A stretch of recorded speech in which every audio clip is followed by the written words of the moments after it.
रबी season का और खासतौर से दलहन की फसलों की खेती का रकबा देख कर लोग तय करते हैं, खासतौर से इस देश के व्यापारी, कि आने वाले दिनों में दालों के दाम कैसे होंगे, प्याज के दाम कैसे होंगे और सामान्य तौर पर जितनी भी खाने पीने की चीजें हैं उन सबके मूल्य उसी से तय होता है, एक आकलन किया जाता है। और भारत सरकार की एक बड़ी एजेंसी है, नोडल एजेंसी है नेफेड, जो सहकारिता क्षेत्र की एक बड़ी सोसाइटी है राष्ट्रीय स्तर की, और हमारे सामने बैठे हुए हैं, हमारे साथ बातचीत करेंगे हम उनसे। सुनील सिंह जी जो इसके एडिशनल एमडी हैं, और ये इनकी पूरी नज़र कमोडिटी मार्केट्स पे और उपभोक्ताओं की ज़रूरतों और महंगाई पर सरकार के दिशा निर्देशों के अनुरूप ये सरकार या नेफेड काम कैसे करता है, इस बारे में सुनील जी हम आपसे बात करेंगे। तो हमें पहले ये बताएं कि नेफेड एज सच करता क्या है और ये है क्या। नमस्कार सिंह साहब। नेफेड एक राष्ट्रीय सहकारी संस्था है और 1958 में स्थापित इस संस्था के करीब 1000 मेंबर्स हैं, और जो विभिन्न राज्यों के राज्य स्तरीय सहकारी संस्थाएं, प्राथमिक सहकारी संस्थाएं हमारे सदस्य हैं, और इन सदस्यों के माध्यम से हम भारत के किसानों को समर्थन मूल्य योजना तथा जो PSF मूल्य स्थिरीकरण योजना है उसके लाभ हम किसानों को देते हैं।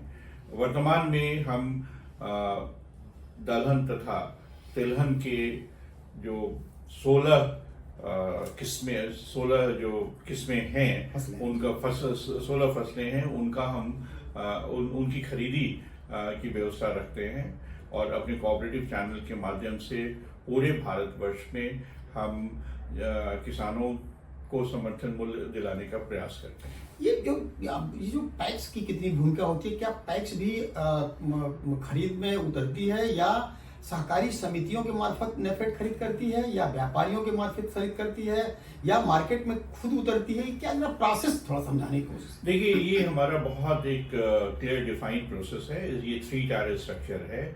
सबसे ऊपर स्तर पर नेफेड अपने राज्य स्तरीय संस्थाओं के माध्यम से प्राथमिक सहकारी समितियों को खरीदी कार्य में आमंत्रित करती है, और यह 3 टायर स्ट्रक्चर के कारण जो हमारी सहकारी समितियां हैं, जिसमें हम पैक्स को सबसे प्रमुख भूमिका निभाने के लिए उनको प्रोत्साहित करते हैं, वो किसानों से मंडियों में तथा अपने स्तर पर, अपने जो उनके प्रांगण है वहाँ पर अपने मेंबर फार्मर्स के साथ के प्रोड्यूस को तथा अन्य किसानों से भी वे लोग खरीदी कर हमें इस समर्थन मूल्य योजना में जो अपनी जिनसें हैं, अपनी फसलें हैं, वो देते हैं। दूसरी बात यह कि जब नेफेड खरीद करने उतरता है या पूरी उतरती है, तो पूरे जिन स्टेट्स में दलहन और तिलहन की फसलें होती हैं, वहाँ पे जो क्या बोलेंगे उसको, खरीद केंद्र जो होते हैं वो स्थापित करने में कितनी मदद करते हैं पैक्स की? मैं अभी वर्तमान यदि इसी खरीफ मौसम की बात करूं तो इस साल यदि आप देख रहे हैं तो सोयाबीन तथा मूंगफली, ये जो 2 फसलें हैं, वो अपने समर्थन मूल्य से काफ़ी नीचे चल रही हैं, और पिछले 2 से ढाई महीनों से हम विभिन्न राज्यों में इसकी खरीदी कर रहे हैं। अब महाराष्ट्र की यदि हम बात करें या फिर मध्य प्रदेश की बात करें तो वहाँ के राज्य स्तरीय एजेंसियाँ, हमारी एजेंसी है राज्य स्तरीय, और उसके आगे वो उन्होंने अपने सहकारी समितियों को जो उनके मेंबर्स भी हो सकते हैं, नॉन मेंबर्स भी हो सकते हैं, उनको यह कार्य करने के लिए नियुक्त किया है।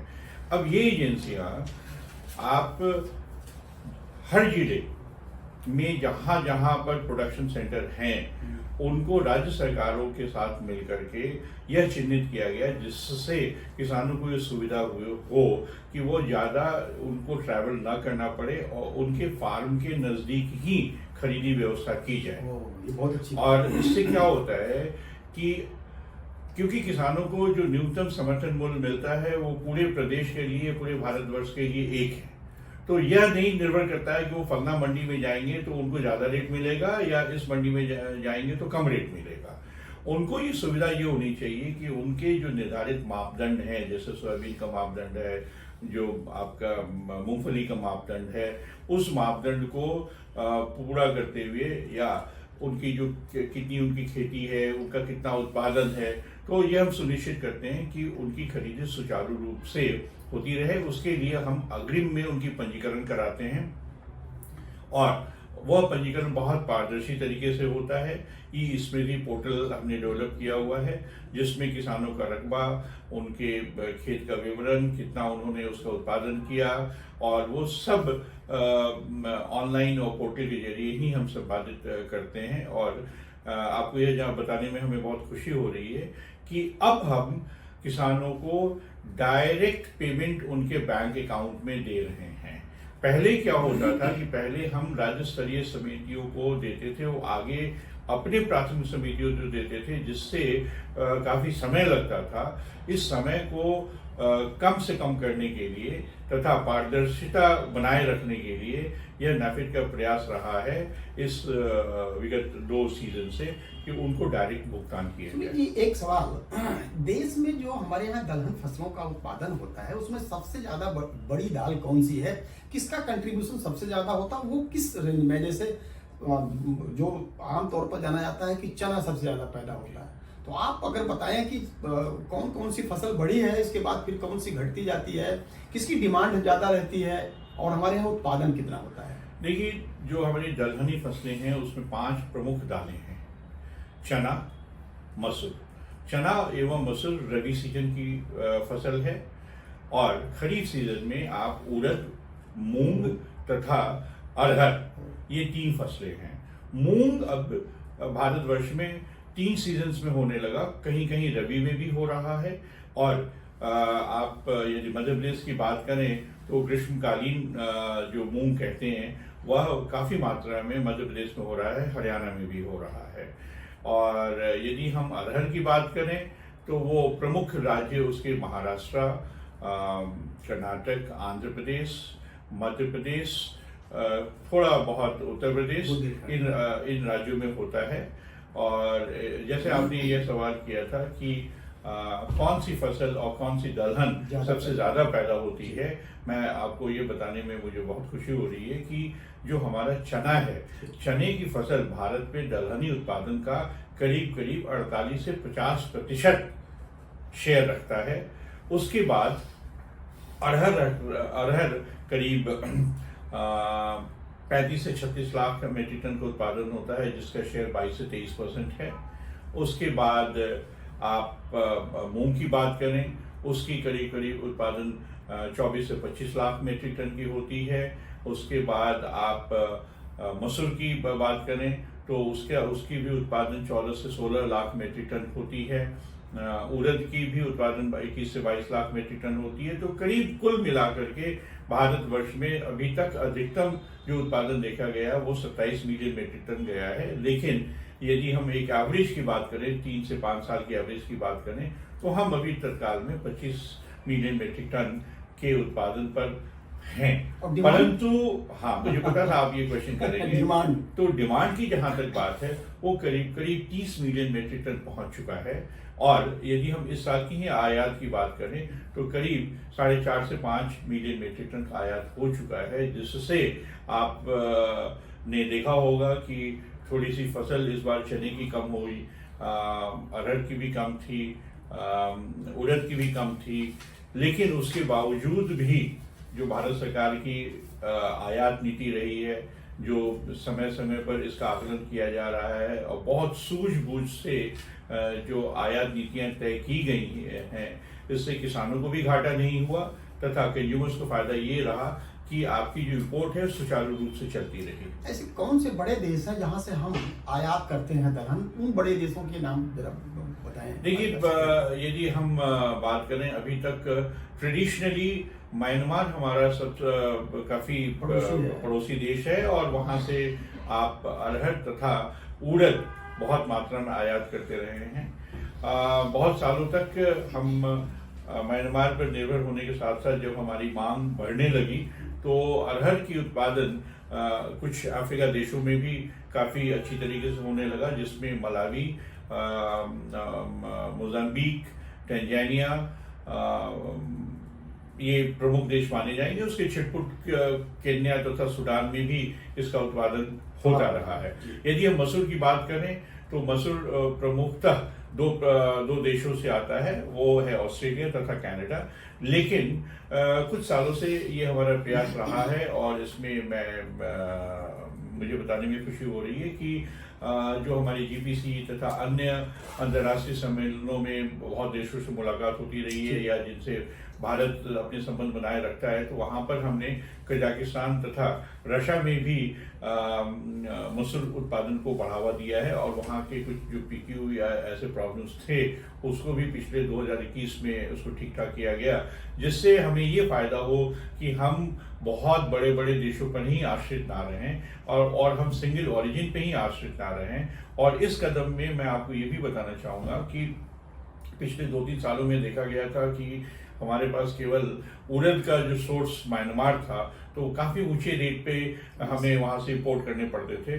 तो हमने ब्राज़ील से इसके बारे में वार्ता की, हमने ऑस्ट्रेलिया से भी वार्ता की थी और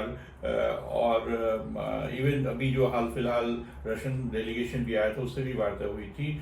और ब्राज़ील ने मात्र 2 साल में जहाँ पर उड़द की वहाँ पे प्रोडक्शन नहीं होती थी, उसको आज 1,25,000 मीट्रिक टन तक उत्पादन क्षमता बनाई है। और जो भारत में आ रहा है क्वालिटी बहुत अच्छी है। और जो भारत के ब्राज़ील में उच्चायुक्त मिस्टर रेड्डी हैं, उन्होंने भी इस पर काफ़ी काम किया है और इसका फल हम सामने देख रहे हैं। सुनील जी, दाल के बाद अगर हम बात करें, दाल के बाद सबसे संवेदनशील कमोडिटी किसी को हम मानते हैं या देश में माना जाता है तो प्याज है, जो बहुत ही पेरिशेबल, बहुत जल्दी खराब होने वाली फसल है। लेकिन देश में हैवोक क्रिएट हो जाता है, हौवा क्रिएट हो जाता है, खासतौर से पॉलिटिक्स में इस पर राजनीति होने लगती है और महंगाई बहुत ऊंचाई छूने लगती है। ये प्याज का क्या गणित है कि हमारे देश में उत्पादन अधिक होने के बावजूद कभी कभी भाव बढ़ जाते हैं, डिमांड ज़्यादा है, एक्सपोर्ट या इंपोर्ट का जो हमारा सिस्टम है वो उसमें कहीं खामी है, या और हमारे यहाँ स्टोरेज की जैसी सुविधा होनी चाहिए वैसी नहीं है। तो ये इंफ्रास्ट्रक्चरल जो हमारे कमी है, ये कुछ इस पूरे सिस्टम को कैसे देख रहे हैं, क्योंकि आपने प्याज को भी काफ़ी नज़दीक से देखा है। जी, मैं तो आपसे ये आग्रह करूँगा कि मीडिया यदि प्याज से अपना ध्यान हटा ले तो आधी प्रॉब्लम तो वहीं खत्म हो जाएगी। होता क्या है कि यस, मैं मानता हूँ कि प्याज हर तरह से संवेदनशील है और पेरिसेबल कमोडिटी है। भारत में विभिन्न राज्यों में विभिन्न समय पर प्याज का हमेशा उत्पादन होता रहा है, लेकिन यह एक ऐसी कमोडिटी है कि महाराष्ट्र में सबसे ज़्यादा इसका उत्पादन किया जाता है। एक स्टेट में बहुत ज़्यादा रबी की फसल पैदा हो और पूरे देश में यदि उसकी सप्लाई हो तो वहाँ पे थोड़ा बहुत डिस्टॉर्शन आता है। अभी तक ये देखा गया था कि गवर्नमेंट के थोड़े बहुत इंटरवेंशन से प्याज के दाम समय समय पर उसको कंट्रोल किए जाते रहे हैं। पिछले 3 साल में भारत में उपभोक्ता मंत्रालय ने, भारत सरकार ने जो बफर की लिमिट या बफर के में स्टॉकिंग है उसकी मात्रा काफ़ी बढ़ाई है। और इसमें 2 एजेंसियां नाफेड तथा एनसीसीएफ के वहाँ के जो फार्मर्स प्रोड्यूसर्स कंपनी है, कोऑपरेटिव चैनल है, उनके माध्यम से उन किसानों से जो प्याज उत्पादक हैं उनसे वो खरीदी करके वहाँ पर उसको स्टोर करता है।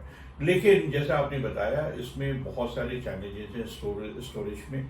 सबसे पहला तो चैलेंज ये है कि इसको ओपन स्टोरेज किया जा रहा है। ओपन स्टोरेज की अपने रिस्क हैं, अपने उसकी सेफ्टी के रिस्क है, उसकी क्वालिटी मेंटेनेंस के रिस्क है। और यह भी देखा जाता है कि प्याज यदि कहीं किसी कोने में ख़राब हो जाता है, होना शुरू होता है, तो पूरे चाल को वो पूरा ख़राब कर देता है। तो इसकी अपनी चैलेंजेस भी हैं, अपॉर्चुनिटीज़ भी हैं। अपॉर्चुनिटी तो ये है कि भारत सबसे बड़ा उत्पादक देश है और जो हमेशा एक्सपोर्ट करता आया है।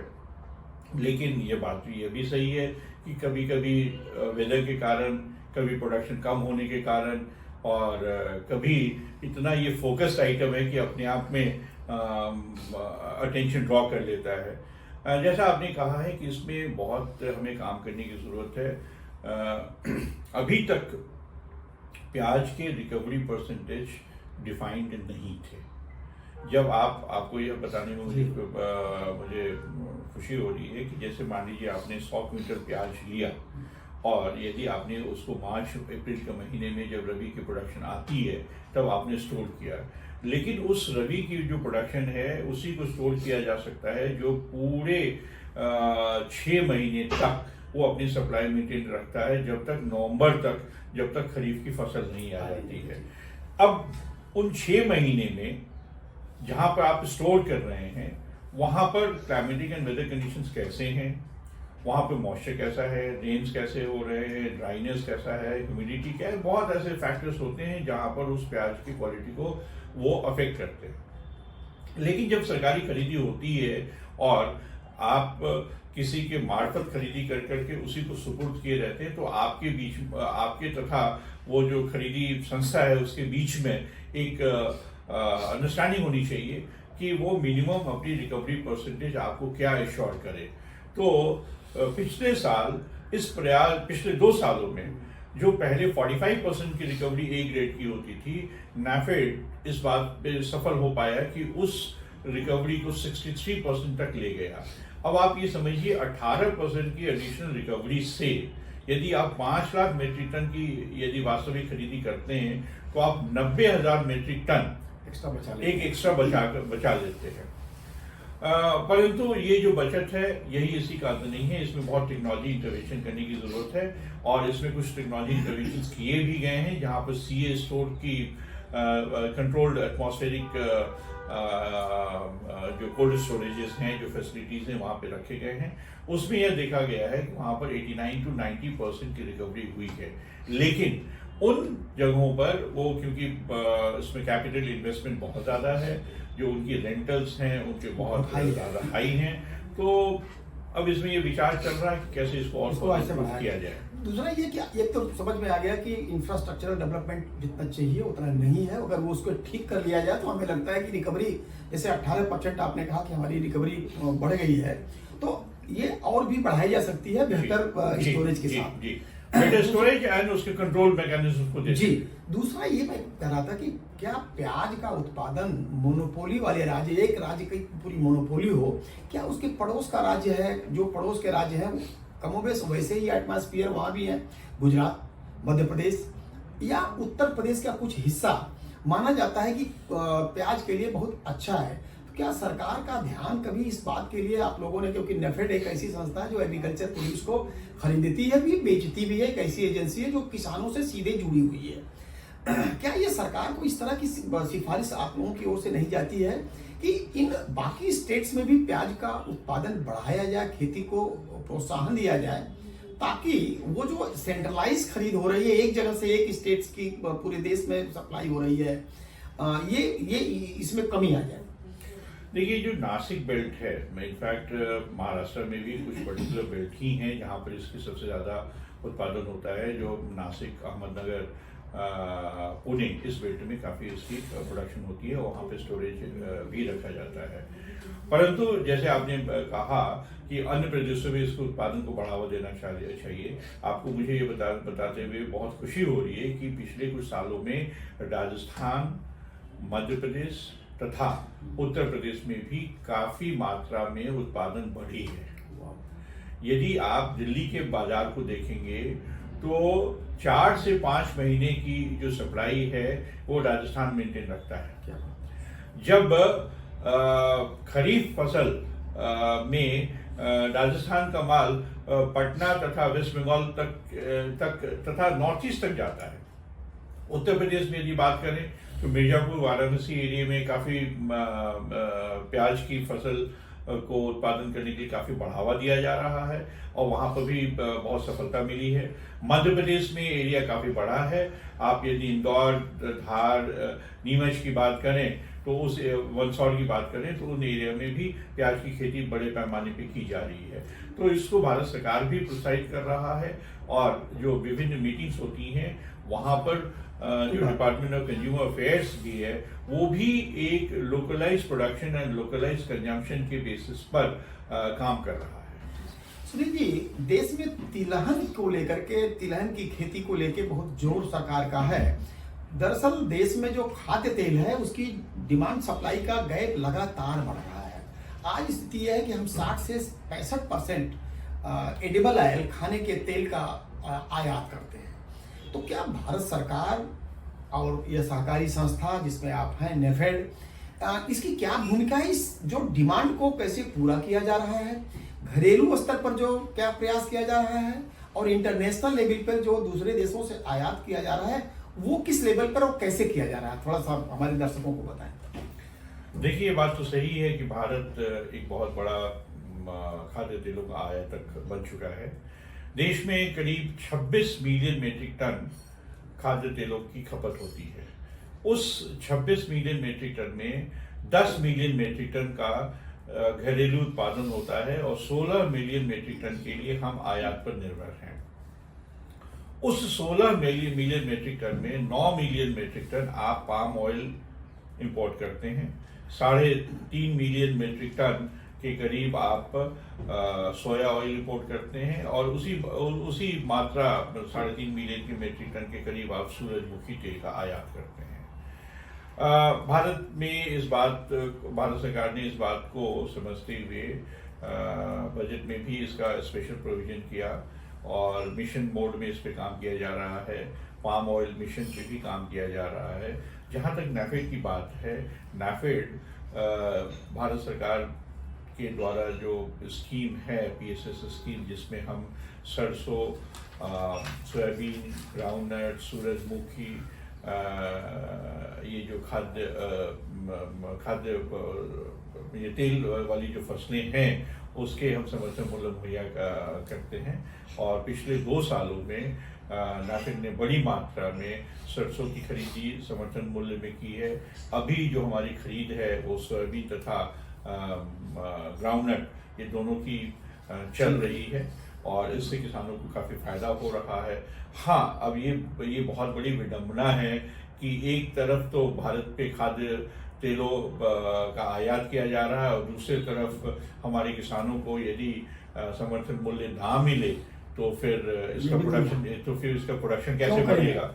इसीलिए यह हमारे लिए बहुत जरूरी हो जाता है कि यदि किसी भी कारण से बाजार मूल्य यदि समर्थन मूल्य से नीचे जा रहा हो तो हम तत्काल में इन जिंसों की खरीदी करें ताकि किसानों को उनको मूल्य मिलता रहे और वो खाद्य जो ये तेल वाली जो फसलें हैं उसका प्रोडक्शन वो करते रहे। तो तिलहन, दलहन और जितने भी कमर्शियल क्रॉप हैं, हमें लगता है ऑलमोस्ट सारी फसलों की खरीद नेफेड ही करता है।